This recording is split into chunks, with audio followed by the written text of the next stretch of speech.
BKT itu kalau boleh nanti BKT jadi tempat pariwisata yang ya dengan sentuhan saya nanti mungkin jauh lebih banyak variasi-variasinya. Jadi tidak. Ya membangun Jakarta itu idenya kan selalu sebagian dari gubernur, sebagian dari masyarakat. Di sini masyarakatnya ada tokoh-tokohnya, diwakili oleh Bang Acep Edi, menyatakan sebuah fakta yang menjadi aspirasi bahwa di kecamatan salah satu terbesar se-Jakarta ternyata belum ada rumah sakit, ya, sehingga ada kerepotan dengan jarak dan pelayanan.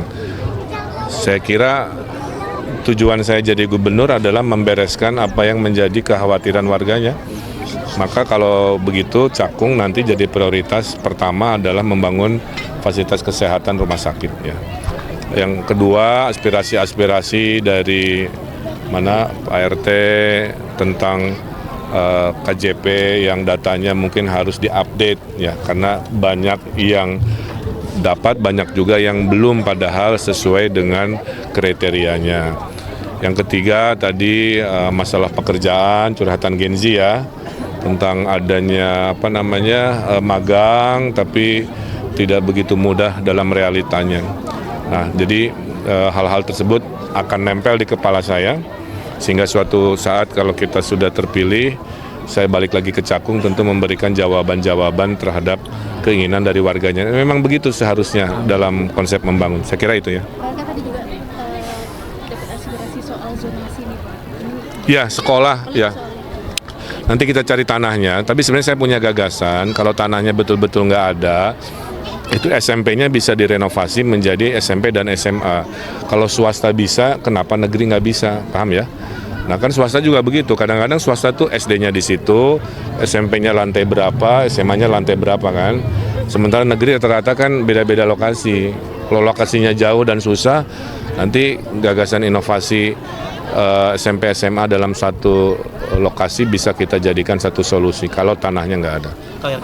Kang mau tanya, tadi sempat singgung soal mau ningkatin pariwisata biar ngebuka lapangan pekerjaan, kan? Betul. Termasuk salah satunya beberapa di antaranya yang tadi disebut sama Kang Emil itu di Jakarta Utara dan juga di Jakarta Timur. Kalau yang di Jakarta Timur ngelihat potensi wisatanya apa sih? Banyak, ya, menurut saya. Ada danau, ada area-area namanya blue space, ya, blue space. BKT itu kalau boleh nanti BKT jadi tempat pariwisata yang ya dengan sentuhan saya nanti mungkin jauh lebih banyak variasi-variasinya. Jadi tidak hanya sungai itu hanya ngalirin air, tapi dia jadi ruang sosial, ya. Ruang-ruang terbuka hijau juga jangan hanya jadi ekosistem hijau, tapi jadi ruang sosial.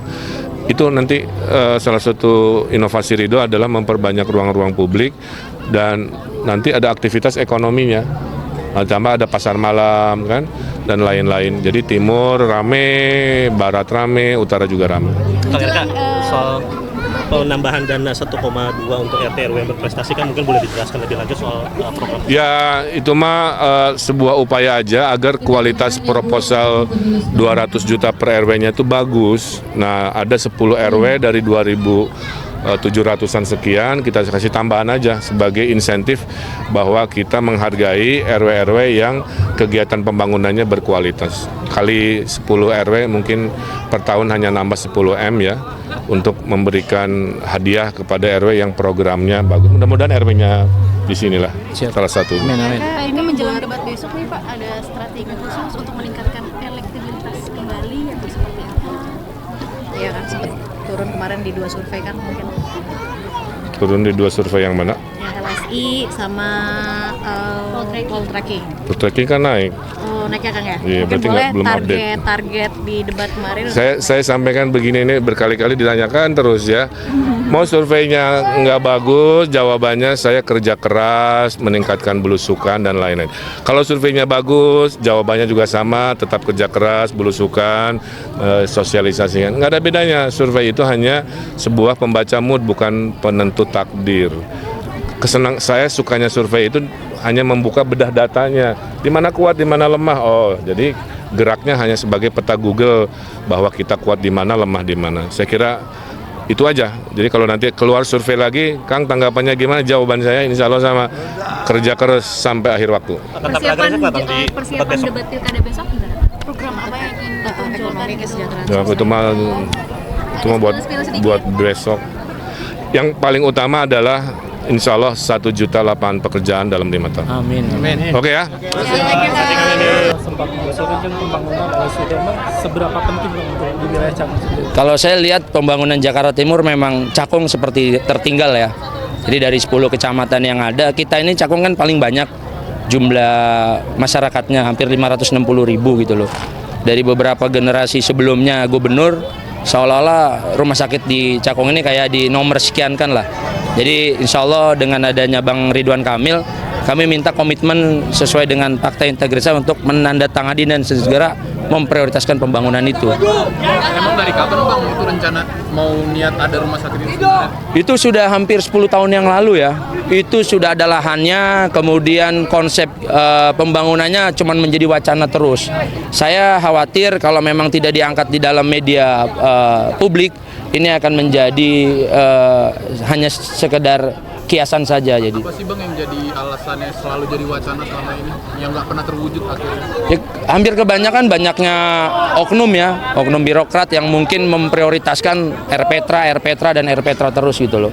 Jadi kita ingin pembangunan itu prioritas gitu loh. Kalau di zaman Pak Anies apakah ada tanda tangan kontrak kampanye seperti tadi Bang? Apakah cuma di Ridwan Kamil aja ada tanda tangan komitmen fakta integritas pembangunan? Karena gini, kan tergantung daripada kajiannya yang mengundang. Nah kalau kita, kebetulan saya juga sebagai Wakil Karang Taruna DKI, juga sebagai teman-teman ini melihat bahwa rumah sakit yang selama ini dibutuhkan di Cakung, urgensinya penting. Karena banyak orang Cakung sakit, kemarin pas Covid itu ada yang sampai ke Durensawit, ke Jakarta Utara, ke Koja gitu loh. Dan ini penting banget gitu loh. Itu sih intinya sih. Baru Pak RK berarti yang berani tanda tangan? Baru Pak Ridwan Kamil, Bang Ridwan Kamil yang berani menandatangani ini, dan tadi saya diarahkan sama beliau segerakan buat kajian yang lebih besar, naikkan ke dalam konsep supaya insya Allah menang langsung dibuatkan. Tadi disebut nggak sama Pak RK mau kalau misalnya kepilih kayak sebulan langsung jadi dikerjakan atau bagaimana, ada disebutin? Intinya sih dengan adanya penandatanganan ini yang jelas pasti konsep seorang gubernur pasti terencana ya. Ini bisa menjadi program rencana minimal 1-2 tahun ke depan pasti insya Allah bisa terbangun. Berarti hari ini yang dijanjikan sama Kang Emil apa aja? Yang pertama, yang kalau saya tadi mendengarkan adalah sudah pasti berkomitmen untuk rumah sakit. Kemudian yang kedua, dengan adanya dana alokasi untuk RW, ya yang kita tahu bahwa Musrembang ini seolah-olah menjadi permainan oknum-oknum pemerintah saja gitu loh. Nah, 200 juta ini tepat guna, tepat sasaran, hingga kemudian tadi yang Bang RK sampaikan ada bonus nih bagi yang memang secepat mungkin RW yang berprestasi untuk membuat satu gebrakan buat pembangunan di kampungnya masing-masing. Itu yang paling prioritas ini. Usah pakai podium nggak apa-apa, biar saya lebih dekat ke ibu-ibu. Di tengah.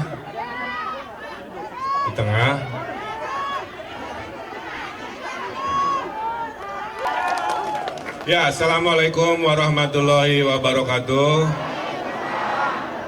Ini mohon maaf anak-anaknya agak kesana dikit, nanti ada Panwaslu nanti salah sangka ya, maaf. Warahmatullahi wabarakatuh.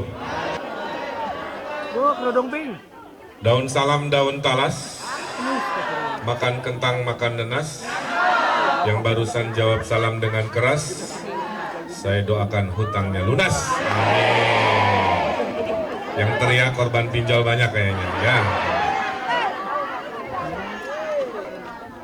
Dari Gambir pergi ke Sukabumi untuk silaturahmi. Bapak Ibu, saya kenalan dulu ya, karena tak kenal maka tak sayang. Jadi setengahnya kenalan dulu Pak Edi, setengahnya nanti tentang respon dan programnya. Pak Cep mimpin. Jadi nanti Bapak Ibu tolong aja dinilai ya. Yang pertama adalah memimpin itu niatnya harus ibadah.